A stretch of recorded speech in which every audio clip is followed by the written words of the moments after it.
السلام عليكم. من كام يوم الدنيا اتقلبت على موضوع الاختراق اللي حصل للام بي ام، واتقال ان ده اكبر اختراق حصل للام بي ام في التاريخ. في الفيديو ده هنتكلم بشكل سريع على موضوع الاختراق، ازاي حصل وهل ليه تأثير كبير عليا ولا لا، وازاي اقدر احمي نفسي. بس الهدف من الفيديو مش الخبر، لان الخبر اتغطى بشكل كويس. احنا الهدف من الفيديو هنعمل مع بعض مثال عملي لورك فلو كامل هنطبق فيه الاسبوم سنتريك ابروتش، بحيث ان انا اضمن ان البروجكت بتاعي محمي بنسبه 100%. هنعمل ورك فلو في اكتر من لاير. خلونا نبدا. في البدايه اللي حصل ما كانش اختراق للام بي ام ريجستري، هو كان اختراق لاكبر مينتينر على الام بي ام. ده واحد اسمه جورج، مشهور طبعا بكويكس. ده اكبر مينتينر لام بي ام باكجز مشهوره جدا. زي هنا ما موجود عندنا مثلا زي الديباج وزي الشالك وزي الانسي ستايلز. الراجل ده المينتينر بتاعها، وبنتكلم في باكجز بيحصل عليها داونلود بالملايين في الاسبوع. طيب، المشكله مش في الباكج دي انت ممكن ما تستعملهاش بشكل مباشر. يعني ما يجيش واحد يقول اوكي انا في النود مش بستعمل مثلا ديباج باكج. المشكله الكبيره ان الباكجز دي بتستعمل بنسبه كبيره جدا از بير ديبندنسيز او ديف ديبندنسيز. فانت ممكن تكون بتستخدم باكج معينه، تلاقي الباكج ديت بتعمل انستول للباكج من الباكج دي اللي حصل لها اختراق في الباك جراوند وانت مش اخد بالك.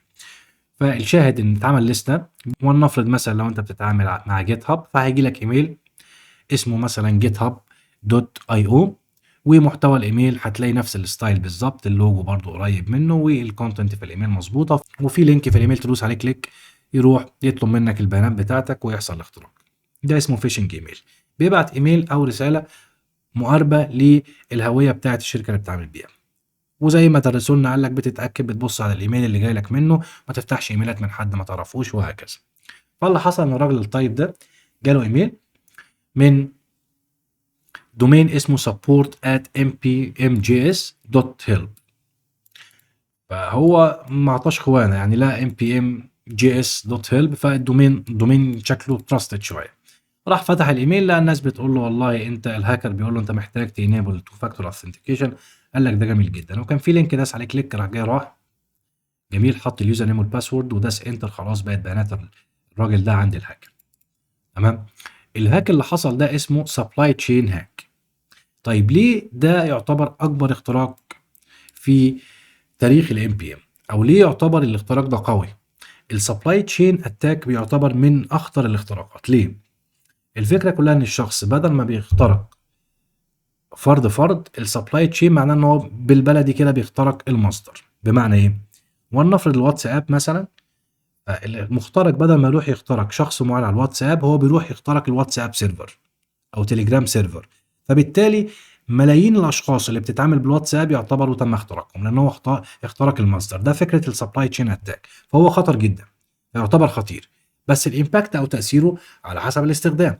فاللي حصل هنا برضو في الارتيكل ده بيقول لك ان نو فيكتيمز، مفيش ضحايا خالص. ده يعتبر لارجست سبلاي تشين اتاك، اقوى او اكبر سبلاي تشين اتاك حصل على الام بي ام.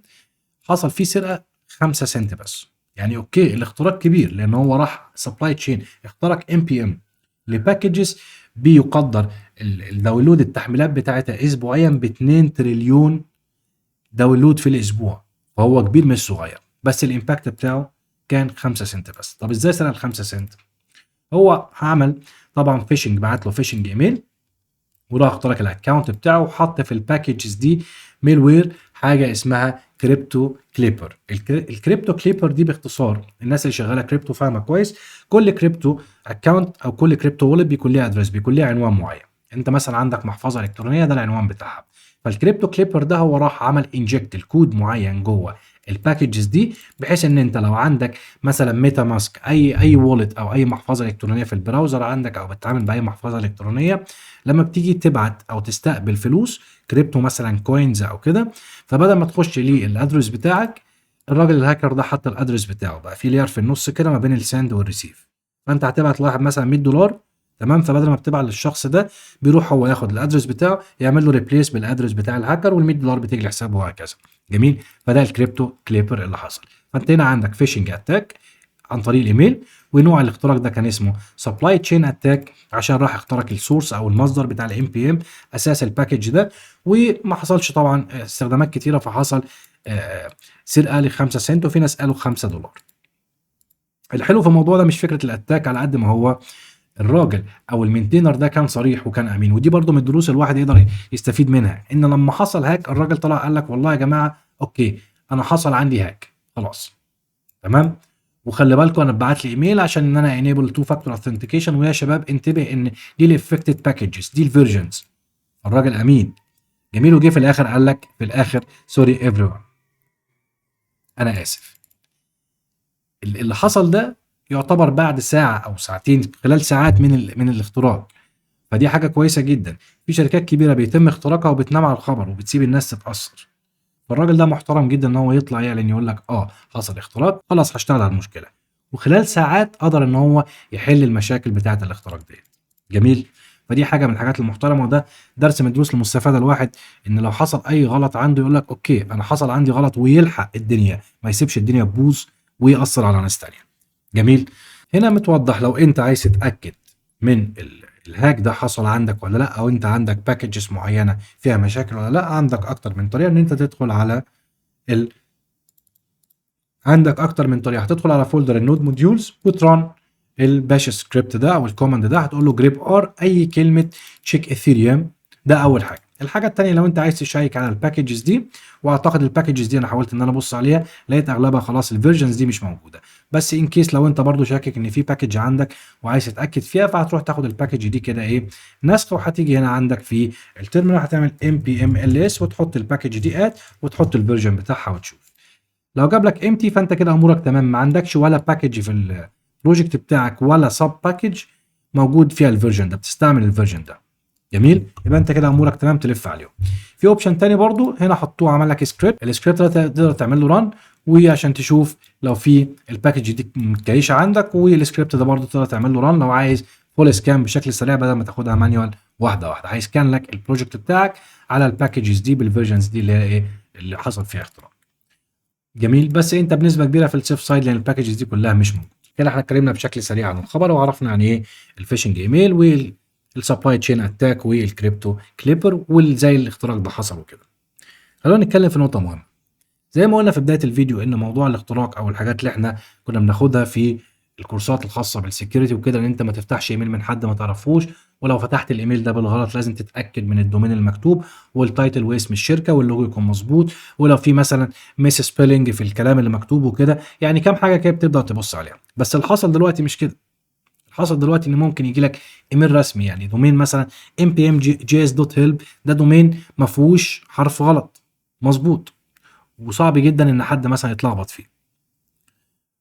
وبرضه نفس القصه بالنسبه لي ان انا بثق في الفريم ورك بتاعتي، زي ما حصل اختراق كبير في النيكد جي اس واتكلمنا عنه في فيديو كامل، ان انا واصل لمرحله ان انا بعتمد او بثق في الفريم ورك بتاعتي، بقول ان وراها كوميونتي كبير زي نيكد جي اس، شركه فيرسل دي شركه قويه جدا، فانا بكون مغمض وانا بستخدمها من ناحيه السكيورتي، واقول الناس دي بتهندل كل حاجه او بتظبط كل حاجه. واللي حصل ان نزل فيرجن جديد في النيكد جي اس كان مضروب في الميدل وير وقدر يتعمل له باي باس، واتكلمنا عنه في فيديو. نفس اللي حصل بالنسبه للام بي ام، اللي حصل ان مينتينر مشهور جدا وثقه حصل اختراق لباكجز بيتعمل لها داونلود بالملايين كل اسبوع، فصعب جدا ان الواحد يشك في حاجه زي كده. فالشاهد دلوقتي ان احنا في الوقت اللي عايشين فيه الفكره كلها مش الاختراق مش هيجي لك من حد ما تعرفوش وهيبقى الايميل مكتوب بشكل غلط والكلام ده، لا خلي بالك ما تثقش فيه. حتى المينتينر او السورس بتاع الفريم ورك بتاعتك او الباكج دي انت لازم تضيف لايرز تانية عشان تامن المشروع بتاعك، وده اللي هنتكلم فيه في الفيديو ده. عشان ما اطولش عليكم، احنا هنعمل اركيتكتشر خاص بسكانر سكيورتي سكان، هنتعامل بحاجه اسمها SBOM centric approach. الفكره باختصار، خلوني افتح لكم هنا كده. الفكره باختصار ان انا هيبقى عندي اكتر من لير. اول لير SBOM centric approach، والSBOM دي للي ما يعرفهاش هي زي الريسيبي او زي الوصفه بتاعه الاكل، فهي عباره عن سوفت وير بيل اوف ماتيريال، زي ما بتجيب مثلا اكله معينه او بتجيب حاجه مكتوب عليها الانجريدينت الوصفه بتاعتها، فالاسبوم ده هو عباره عن الوصفه الخاصه بالمشروع بتاعك، ايه الباكجز اللي بتستخدمها، مين الفندور اللي عامل الباكج دي، الفيرجن اصداره كام، لو في اي ديبندنسيز، لو في اي حاجه بتعتمد على حد، الباكج يو ار ال وصف كامل. ده ليه فايدته؟ فايدته ان بنستخدمه بتولز ثانيه بتقدر تعمل سكان عن طريق الاسبوم ده. جميل. فاول حاجه هنعملها هنعمل لير خاصه بالاسبوم. هنستعمل تول اسمها سيفت. السيفت دي بتعمل سكان للبروجكت بالكامل وبتعمل جنريت لفايل اسبوم بفورمات معينه. بعدين هنستعمل تول تانية اسمها جرايب. الجرايب هي عباره عن سكيورتي فولنربيلتي سكانر قويه جدا، عندها قاعده بيانات ضخمه SVEs بتشيك على الفولنربيلتيز عن طريق الاسبوم فايل اللي اتعمل له جنريت في البروجكت بتاعك. فالموضوع مش هيكون جينيريك. فلو انت شغال سبرينج بوت تقدر تستعمل سيفت اللي هي تعمل لك جنريت للاسبوم للبروجكت بتاعك. مستعمل نوت جي اس تستعمل سيفت عشان تعمل لك جنريت للبروجكت بتاعك. مستعمل بايثون، مستعمل لارافيل، مستعمل اي حاجه وهكذا. فده ابروتش تمام. وتولز بتكون جينيريك بتدعم اكتر من فريم ورك واكتر من لغه برمجه. دي اول لاير. عشان اامن نفسي اكتر هيبقى فيها حاجه اسمها بروجكت سبيسيفيك. انا بستعمل مثلا ده بروجكت نود، فهستعمل تولز جوه الورك فلو بتاعي تبص على السبيسيفيك فريم ورك بتاعتي او الستاك بتاعتي. ده كده عام، يعني الاسبوم ده عام. عايز اخش شويه لير تانية تحت عشان ازود السكيورتي، فهستعمل اوديت جي اس وهستعمل باكج تانية اسمها retire.js، والاثنين دول خاصين بالجافا سكريبت ونوت جي اس لايبراريز. وعشان اديك معلومات اكتر، الريتاير جي اس هي عباره عن تول سكيورتي سكان بتعمل فحص كامل لكل الثغرات الخاصه بمكتبات الجافا سكريبت القديمه واللي بتشتغل في الكلاينت سايد. جميل. والاوديت جي اس هي عباره عن تول من شركه سونا تايب، وشركه سونا تايب دي يعتبر من اقوى الشركات، منزله نكسس اي كيو. ده يعتبر تول قويه جدا انتربرايز للشركات الكبيره، بس هي تول مدفوعه. فمنزله نسخه كوميونتي كده من نكسس اسمها اوديت جي اس، هي من شركه سونا تايب. فالاوديت جي اس دي هي بتشيك بتعمل فحص كامل على الجافا سكريبت والنوت بروجكت. بتستعمل سونا تايب او اس اس اندكس. الاو اس اس اندكس ده عباره عن داتابيس ضخمه جدا ومجانيه للسي في ايز تقدر تستخدمها. فهو في الباك جراوند الاوديت جي اس دي من شركه السونا تايب عندها اكسس على الداتابيس اللي هي او اس اس اندكس، وبتطلع لك ريبورت برضه للبروجكت بتاعك. جميل. دي اللير الثانيه. اللير الثالثه هنستعمل تريفي. وتريفي دي احنا برضه اتكلمنا عنه في فيديو بالكامل، كنا بنعمل سكان للدوكر ايمجز. اداه قويه جدا جدا مجانيه. مميزاتها ان هي مش بس دوكر ايمجز، ده احنا ممكن نعمل سكان بيها على الفايل سيستمز ونعمل سكان بيها على الاو اس باكجز او الدوكر ايمجز. فدي اللير الثالثه بتاعتنا، هنبص بيها على الفايل سيستم وهنبص بيها على الدوكر ايمجز. جميل. في النهايه كل سكان من ده هيطلع لي ريبورت. الريبورت ده هبدا ان انا اعمل له ارتيفاكت ستورج. بعد ما اعمل له سكان هرفعه على في ارتيفاكت في الجيت هاب، بحيث ان انا بعدين اروح لو في اوديت او في حاجه زي كده اقدر ان انا ابص عليه لو في كومبلاينس. اي جوب من دي او اي تاسك من دي لو حصل فيها او لقت هاي او كريتيكال فولنربيليتي بيحصل فيها فيل مش بيكمل. فهنا السكيورتي سكان ورك فلو هيحصل تريجر للجيت هاب اكشن اول ما اعمل ميرج ريكويست او اول ما ارفع اي تشينج. بيحصل تشيك اوت للريبوزيتوري بتاعتي، بعمل سيت اب للنود، انستول للباكجز. بعد ما انستول الباكجز اول حاجه بعملها بروح اعمل جنريت للاسبوم فايل ده عن طريق السيفت تول. بعد كده ببعتها للدرايف بيروح يعمل سكان في البروجكت بتاعي الباكجز الموجوده فيها من فايل ايه الاسبوم اللي اتعمل له جنريت. لو تمام بيطلع لي ريبورت، لو مش تمام بيوقف لي الورك فلو بيحصل فيه. الحاجه الثانيه ببدا اعمل سكان بريتاير.js لايبراري. لو تمام بيجهز لي ريتاير ريبورت، لو مش تمام بيفايل ورك فلو. اللير الثالثه بيروح يعمل اوديت جي اس بالسونا تايب او اس اس اندكس. لو تمام بيجنريت الريبورت، لو مش تمام بيفايل ورك فلو. بعد كده بروح للتريفاي بعمل سكان للفايل سيستمز. لو تمام بيجنريت التريفاي فايل سيستم ريبورت. لو قابله اي مشكله هاي او كريتيكال بيفيل. وعندي الجوبس الخاصه بالدوكر احنا عملنا لها سكان. فده كده شكل الورك فلو الفايل من اوله. طبعا الريبو دي هحطها في الديسكربشن بتاع الفيديو، هنعمل لها تريجر دلوقتي ونشوفها شغاله ازاي. عندي الجوبس اسمها ديبندنسي سكان بيران على الاوبونتو. وعندي هنا الستبس، اول حاجه بيتشيك اوت، بعد كده بعمل انستول للنود فيرجن 20، بعد كده بعمل انستول للباكجز ام بي ام باكجز. ليه؟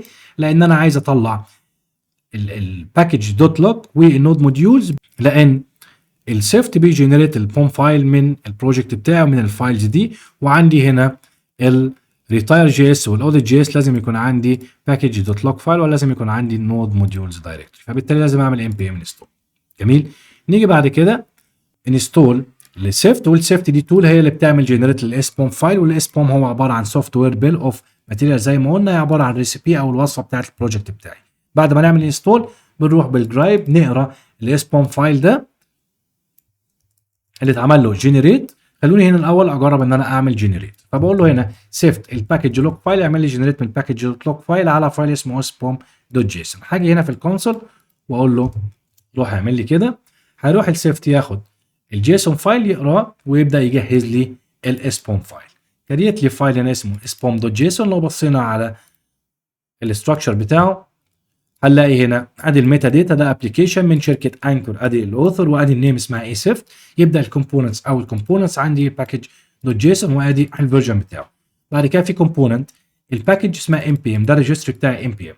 جميل. الباكج اسمها ايه؟ اسمها رياكت، ده الفيرجن بتاعها، والتايب بتاعها عباره عن لايبراري، وادي الفيرجن بتاعتي وادي اللايسنس. التري كامله الباكج يو ار ال عباره عن باكج ام بي ام وهكذا. ولو في ديبندنسيز فهو ميد جيسون فايل. ده عباره عن اس بوم ريسيبي كامله، الفيرجن المستخدمه، ده البروفايدر دي ام بي ام باكج ولا بايثون ولا جافا ولا ايه وضعها وهكذا. جميل. فدلوقتي ده اتعمل جنريت للفايل. ممكن بعد كده اروح لجرايب اقول له يا جرايب انت في عندك فايل اسمه اس بوم جنريتد هنا، روح اعمل لي سكان عليه. لو لقيت في اي vulnerability هاي هتعمل فيل وطلع لي ريبورت عندك في النهايه في فايل اسمه جرايب ريبورت دوت جيسون. هدوس انتر، هروح يسكان الفايل وهيقول لي هنا سكان فور vulnerabilities. عندي زيرو vulnerability، ما عنديش ولا كريتيكال ولا هاي ولا ميديوم ولا لو ولا نيجوشيبل. كده بدأ يعمل سكان. نفس السيناريو بالنسبه للباقي. عندي تريفي هنا، بعمل انستول لتريفي، بعد كده بعمل ران للتريفي على الفايل سيستم. ولو هستعمل دوكر ايمج لازم ابيلد الدوكر ايمج الاول وبديها تاج، وبروح اقول لنا تريفي انت هتشيك او تعمل تشيك على الايمج، والسيفيريتي بتاعتك بحدد السيفيريتي الهاي والكريتيكال، وهتطلع لي الريبورت والايمج نيم بتاعتي اسمها كذا. انا اعمل لها طبعا كومنت. نيجي نبص للجي اس ادابتور، نفس السيناريو، بعمل انستول للريتاير دوت جي اس وبعد كده بعمل لها ران وبطلع الريبورت بتاعي. وباجي على الاوديت جي اس، زي ما قلنا الاوديت جي اس دي من شركه سونوتايب، هعمل لها انستول الاول، بعد كده بعمل ران ليها اجينست الاو اس اس اي. وفي النهايه ببدا ارفع الارتيفاكت. عندي كل فايل بيطلع ريبورت بتاعه وبعمل له ستور عشان لو في اي كومبلاينس او في اي اوديت بعدين. ده باختصار فكره الورك فلو. خلونا نجرب الكلام ده. لو جيت مثلا عدلت على اي حاجه ولنفرض اشيل ده كده واشيل ده كده، اوكي، موف تو تراش، واروح اعدل على الفايل، اشيل السبيس دي كده واعمل جيت اد اول جيت كومات اس ام تيست 2 واعمل جيت بوش. اول ما بعمل بوش هنا بيتريجر اوتوماتيك الاكشنز. هلاقي تيست 2 هنا اخر كومنت طلع وبدا يعمل الديبندنسي سكان، دخل عليها سيت اب الجوب، تشيك اوت ريبو، بعد كده السيت اب النود جي اس، وهكذا كل الحاجات اللي انا حاططها عندي. الفكره كلها هنا ان هيبدا يعمل سكان وانستول وهكذا. في برضو حاجه محتاجين نتكلم فيها، ان انا دلوقتي البروجكت ده اغلبه انا محدد ان هو يكون نود بروجكت. فانت لو مستعمل ستاك تاني سواء كان بي اتش بي او جافا او جو او كده، لازم بتشوف الباكجز اللي بتمشي معاك. يعني انا عامل انستول لنود جي اس عشان هو نود بروجكت وعامل ام بي ام انستول. برضو هنا في السيفت انا بجنريت من الباكج لوك دوت جيسون فايل عشان ده نود بروجكت. انت لو بتستعمل ستاك تاني او فريم ورك تانيه هتحتاج تشوف الفايل بتاعك إيه عشان تبدا تعمل جنريت للاس بوم فايل على اساس الفريم ورك بتاعتك. ما تمشيش بنفس الجيت هاب اكشن ده او الورك فلو اللي انا عامله، تضطر تعدل شويه حاجات. نفس القصه بالنسبه هنا برضو للجي اس سبيسيفيك. انت مش محتاج الجي اس سبيسيفيك ده لو مش شغال نود. يعني هنا احنا قلنا جي اس سبيسيفيك سكانر، لا انت بتشوف الفريم ورك بتاعتك ايه وبتشوف السكانر بتاعتها وبتضيفها هنا. بس الشاهد ان هو كاركتكتشر اس بوم ده موجود وبيكفر كل البروجرامينج لانجوج والستاكس. ده كان مثال على انه لو نرجع تاني هنا بدا ان هو ايه، خلاص بدا يعدي وبيعدي الستبس بتاعتنا. وهنا في الستيب بتاعت الران الريتاير عداها مفيش اي مشكله، مفيش اكزيت. وبعد كده دخل على الاوديت جي اس بيعمل انستول وهيروح يتست اجينست الاو اس اس اي، هيعدي وهكذا. بيبدا يعمل ابلود للارتيفاكت وامورنا كلها تمام. لو تمام ده هيبقى لونه اخضر وتشيك. لو في اي ايرور او في اي فيليور حصل هيبقى لونها احمر وبتضرب مني، مش هقدر بالتالي اعمل سكان. ده كده كده باست.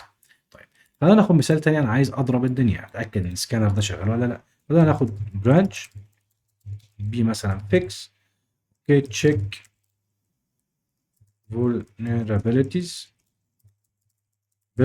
تمام.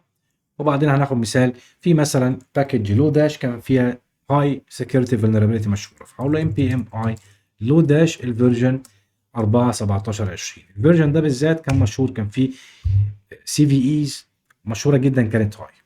والمثال بتاعنا برضو وهنعرف هنا قوه الورك فلو. ولنفرض ان في واحد شغال معاك على نفس البروجكت ومش مهتم بموضوع السكيورتي، عمل انستول للباكج وجاله ريبورت هنا الاوديت ان انت عندك والله 1 هاي سيفيريتي فولنربيلتي.